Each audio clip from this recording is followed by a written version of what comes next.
9. When Nika saw Lorna sitting on a chair with Khan somewhere in sight, she narrowed her eyes in frozen anger. She cleaned her shoes, then stood beside the doorway to wait for Ian. "Oh, you're back!" Lorna closed her magazine. Her smile abandoned one side of her mouth. Ian appeared beside Nika, cleaned his shoes, and walked into the porch.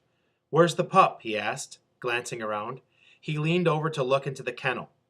"He isn't very tame, is he?" Lorna threw her hands up in an exasperated gesture. Nika rolled her eyes. "Anyway, what happened was, well, first I tried to get him to snuggle or eat. I tried to play with him, but he kept creeping away. I tried to hold him to make him eat, but he snarled and ran into the kennel. When I pulled him out, he snapped." A flame of "told you so" burned in Nika's eyes as she glared at Ian. "Anything else?" Ian asked. His foot was tapping the floor. "Well, later I accidentally knocked over my empty pop can, and I guess it clattered. Anyway, that's when he's..." Dad, just a reminder, before you leave today, please shut down all technology in your classroom. Your computer, your Elmo, your LCD projector. Please don't just put it on AV mute. Actually go through and power technology off for the week. Thanks very much. Later, I accidentally knocked over my empty pop can, and I guess it clattered. Anyway, that's when he squeezed behind there. Lorna pointed to the den box, a crestfallen look taking the place of her smile. She stood with her arms wrapped around her stuff. "Thanks, Lorna, but maybe you should go into the kitchen for now, until we get him out." Lorna stepped over the baby gate and into the house, shrugging. Ian got down on his knees and carefully eased the wooden den box out a few inches. "I see him," said Ian. "Hey, Mr. Khan. Hey, pup." Nika walked quietly across the porch to her sleeping bag and sat down cross-legged, pulling the floppy bear next to her. "Hey, Khan. Hey, little one. Here, puppy pup. Come here, Khan boy." She waited. She wondered if the next time Lorna came, Khan would be afraid of her, if he would remember her smell. "Here, puppy pup. Here, Khan boy. Here, pup pup," repeated Ian, making lip-squeak noises. A sleepy pup slowly crawled from behind the kennel, step by step. Ian moved to give him room. Khan stretched and looked around, then skittered over to Nika's bag, where he tried to squeeze between her back and the knee wall. She reached behind and stroked the soft folds of his ears and kept talking gently. "Good boy, Khan. Good pup." After a few minutes, he backed out, crawled over her leg, and fell into her lap, where he settled, lowering his head on her knee. She wanted to pick him up and hug him, but she didn't.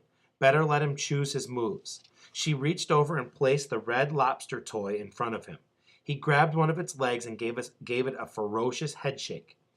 Ian said headshaking was a predatory skill wolves needed as adults, that a shake could snap the necks of small prey. After working over the lobster, Khan showed more confidence and jumped from her lap. He ran back and forth, relieved himself, then came back and climbed on top of the stuffed bear, kneading it with his paws. "Hungry boy, huh, pup?" Nika got up, cleaned up his puddle, noted it on the chart, then climbed over the baby gate. She set some water on the stove to heat, keeping an eye on Lorna, who was busily explaining to Ian something about her uncle's dog and how it bit people. The girl was a ditz, Nika decided. She wondered if Ian would admit he'd made a mistake in trusting her. After dinner that night, Ian bugged Nika to get to work on the pup report she was supposed to write for school credit. He told her he'd watch the pup, so she spread out on Pearl's big table with note cards and the giant stack of Ian's well-worn books and articles. She wrote that the transition period was over now, and that Khan was starting the socialization period, the time at about 3 weeks of age when wild wolf pups first stick their noses out of the den. He weighed 5.2 pounds and his hearing was beginning to develop. His ears were beginning to stand up. If he growled or snapped at someone, Ian and Nika quickly distracted him with a piece of food or a toy. He liked to hide under his stuffed bear with his back legs sticking out. A few days later, Nika shared her idea with Thomas, and they made a plan. He got permission to take the fishing boat, and they agreed to meet at the Camerons in the morning. Randall was mad at Nika for not including him, but she said something lame about how she missed Olivia and Zach and that she needed time with someone her own age. Both true, really. Randall had fired off a glare, marched back into the boys' cabin, and slammed the door. Nika knew that he must be especially furious with her for horning in on his fishing time with Thomas. But she was really protecting Randall. It was enough that she and Thomas were going to cross a line. It was a perfect glossy water morning when Thomas came puttering around the point in his small fishing boat, powered by a 9.5 horsepower motor. They loaded nets and poles to make it look like they were going to fish and headed toward Red Pine. The boat steadily worked its way across the calm surface of the lake, cutting through the shreds and layers of mist that peeled off the water like curtains lifting on a stage. As the motor hummed along, she could tell it was going to take longer to get to town than it had in Ian's fast boat. Before they tiptoed up to the skunk's cage, Thomas told her, "Bristol drinks a lot, so he probably wouldn't wake up this early even if a landmine went off in the yard." The wire cutters they'd borrowed from the Camerons' tool shed were dull, and cutting turned out to be much harder than they'd expected. When they'd finally cut a jagged hole just big enough for the skunks to escape, Thomas whispered, "Don't worry, they're fixed. They won't squirt us."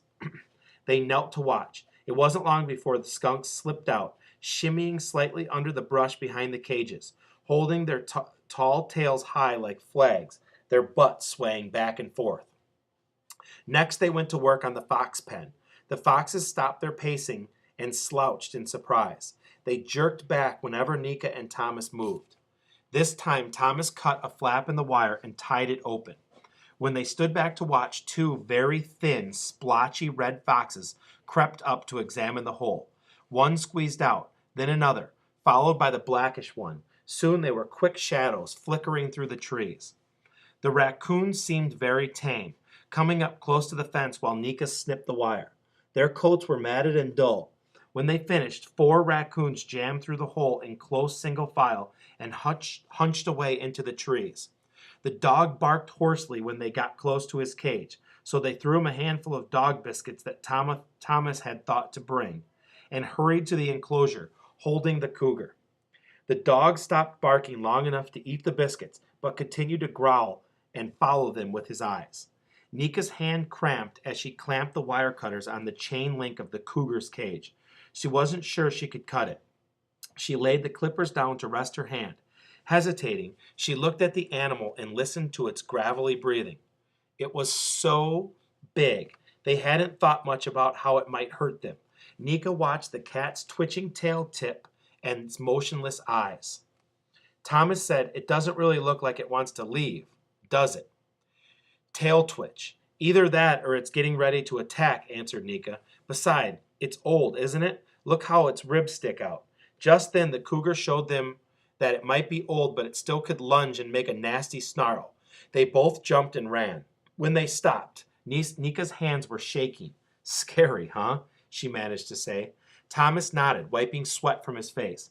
"Can you believe we were dumb enough to think that cougar might just stroll off into the forest?" He thumped his head with one hand. "At least not so dumb as to actually cut the wire," Nika said weakly. Soon both of them were laughing and making cougar snarls at each other. When they looked back, the cougar was on the roof of the lean-to again. As they walked through the alleys of town, they heard it cough roar several times. The sound kept them moving quickly toward the dock. As Thomas's boat chugged out into the lake, he steered it around Eagle Island, heading for the nesting tree. They looked at each other, but neither spoke. When they could see the nest, Thomas cut the engine and they drifted, lying back on the seats, staring silently at the flat blue sky and the smooth reflecting lake. Letting out a breath that was half laugh and half gasp, Thomas said, "Those foxes really moved, and those raccoons waddled like old ladies. I hope the skunks do okay without their sprayers." "They're all free," said Nika. They both sat up, reached over, and high-fived. "Oh, look, one of the eagle parents is coming with food," she said, pointing. "See the chicks' heads poking up?" They sat in the gently rocking boat, watching as one eagle landed and proceeded to rip the fish apart and stuff bits into reaching beaks. Thomas leaned forward and tapped Nika's arm. "Look, did you see that?" He pointed into the woods beneath the nest. I saw something move, right under the eagle's nest. Funny, nobody comes out here except to dump fish remains. Nika turned her head and looked at the rock slabs and dense shrubs and their mirrored reflections in the lake. I don't see anything. Maybe it was a squirrel. Big squirrel, Thomas laughed. He looked for a while longer and then pulled the starter on the outboard, aiming the boat back toward home. Nika felt the breeze in her face. She felt pleased with what they've done. Those animals didn't deserve to live like that. Now they were free and they'd gotten back at Bristow for snatching pups and imprisoning animals. It served him right. Hey, Nika, let's remember to put the wire cutters back, okay? Shouted Thomas over the motor noise. Yeah, okay. She remembered dropping them by the cougar's cage. She must have picked them up. Just a sec. I'll check my backpack. She dumped all of the contents of the bag onto the bottom of the boat. I don't see them. Are you sure you don't have them? No, you had them last. Oh, well, it doesn't matter, does it? No one will ever go behind that cage. I guess they're lost. Are you sure? Thomas asked loudly. His forehead wrinkled. She put up her hands. As the boat gained speed, they looked at each other and shrugged. It was too late to go back. They could pool their money and buy another pair for Thomas's dad. Releasing the animals felt good. In a way, it was like setting herself free. Nika loved that the foxes could now run through the damp, earthy smells of the forest. But by the next week, the secret about Bristow's animals became heavier to carry. It wasn't that they told a lie. No one even asked if they'd caught fish on their supposed fishing trip. But it felt like a lie. When they planned it, she had been sure they were doing the right thing. But now the secret stuck in her throat. She found it hard to look at Ian when he talked to her, so she avoided conversation, except about pup care and dinner and the loon calls at night. She wasn't sorry about what they'd done, but she couldn't figure out why she felt so alone. Thomas seemed to be busy all the time helping his dad build a deck. Added to that, Randall was still mad at her. For Nika, the best part of every one of the following days continued to be Con. One thing was certain. He liked her best. With everyone he met, except Lorna, the pup was friendly and relaxed. But when a sound scared him, he ran to Nika. When others were in the porch, he eased onto her lap to look at them. And when she was with him, touching his springy undercoat, rubbing his oversized feet, she felt whole in a way that she hadn't felt since her mom died. Nika settled into her pup care schedule, and the days ran together. She couldn't believe how big and agile Con was becoming. His legs got longer, his ears got taller, though the tips still flopped over now and then. Ian showed her how to make gruel for Con, mixing formula, vitamins, and ground meat together to the consistency of lumpy oatmeal. Con ate it from their open hands rather than a bowl and loved it. Ian said that they would be weaning him off the bottle soon. He brought him deer feet and pieces of hide to drag about and use for teething. One thing about all of the quiet time with Con is that she finished all of her homework except science, and they had given her until fall to finish the pup project. One day Zeus came racing up the path, his sharp barks announcing Pearl's return. Nika let the dog into the house and watched while he made the rounds of the rooms, and then plastered himself against the gate to the porch. Nika was amazed that he didn't seem upset. Instead, he stared through the barrier, his tail moving in little, interested twitches. Well, I guess it's dangerous for me to go away for very long. Pearl came through the front door with a smile and dropped her travel bags on the living room couch. Things happen. She reached to hug Nika. Ian followed, carrying more of Pearl's things. So let's see this little fellow. Nika led Pearl to the screen porch and put her hand down to open the baby gate. What about Zeus? Nika asked Ian. I think it's about time to introduce Con to another canine. We'll just watch carefully. The little wolf could use some dog-style bossing around. Nika swung back the gate, and Zeus trotted straight into the wooden box and sat down. Ian, Pearl, and Nika all tiptoed into the porch and waited. When Con staggered out, unsteady from sleep, he crab-stepped sideways to Zeus and started licking the older dog's chin, then curled down on his back in front of him. Zeus straightened his tail and stood tall as a dog can stand.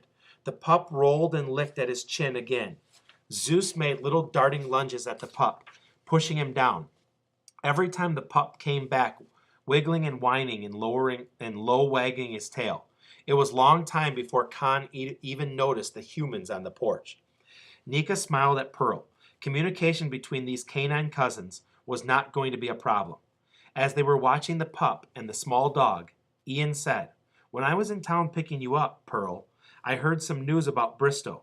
Remember I mentioned he might have stolen 332's pups? Yes, I do." Nika's eyes froze on the dog playing with the pup in the straw. Her breath caught. She waited. "He's been rampaging around town, drinking too much, shouting and carrying on about how the government had really done it this time. They locked him up a couple of days ago, just to let him get sober. Fencing was cut, most of his animals escaped, and he was going on about it." "Poor man," Pearl said. "Right after we found number 332, I made to call Irv Dunn, the new sheriff, and he made a trip to check for the pups at Bristow's place. He didn't find anything. At that time, all the other animals were still there. Irv went back yesterday, and all the cages were empty, except for one holding the ancient cougar." "What did Bristow do with the wolf pups?" asked Pearl. "Well, sold them, I suppose, if they survived. We know he's made money on wolf pups before, selling them as pets." Ian looked serious. At least he didn't say anything about wire cutters, or kids, or anything like that, Nika thought. But she'd heard enough. She wished Ian would stop talking. Ian continued, "In jail, Bristow has been muttering about some wolf bitch, and how she'd be sorry. When they arrested him, he was leaning against a dumpster on Main Street, ranting. He was holding an empty rifle and a pair of wire cutters." "It's too bad," Pearl said. "He needs help. Many people have tried, but he always runs them off." Wire cutters. Nika felt a squirmy feeling in her stomach, but she couldn't feel sorry for Bristow. A silence fell as they watched the pup pounce and wrestle with Zeus. Pearl got up and started into the kitchen. "I brought some special ground meat from the butcher," she said. "Leftovers from meat cutting with lots of finely ground bone in it. It should be good for Con's gruel. We'll let Zeus have a little too. Nika, do you want to try giving him some?" Ian was looking carefully at Nika. Suddenly she was on her feet. "I'll get a bowl. Shall I get some formula too?" she asked in a chirpy voice, but for a minute her feet were riveted to the floor. "Darling, what is it?" asked Pearl. "Nothing," Nika said quickly, and headed toward the kitchen. At least Bristow was in jail. Maybe they would keep him there. The wolf explored the island, chasing snowshoe hares in brown summer coats as they zigzagged through the dense trees. She found bits of fish dropped by eagles. Every day she paced the shoreline and then circled to her lookout rock. She felt constant hunger, but she could wait. The days were warmer. Fingers of cool air slipped down the rock as the late sunset simmered on the horizon. The silvery tan wolf curled tightly, and lost herself in sleep. And that is the end of chapter 9.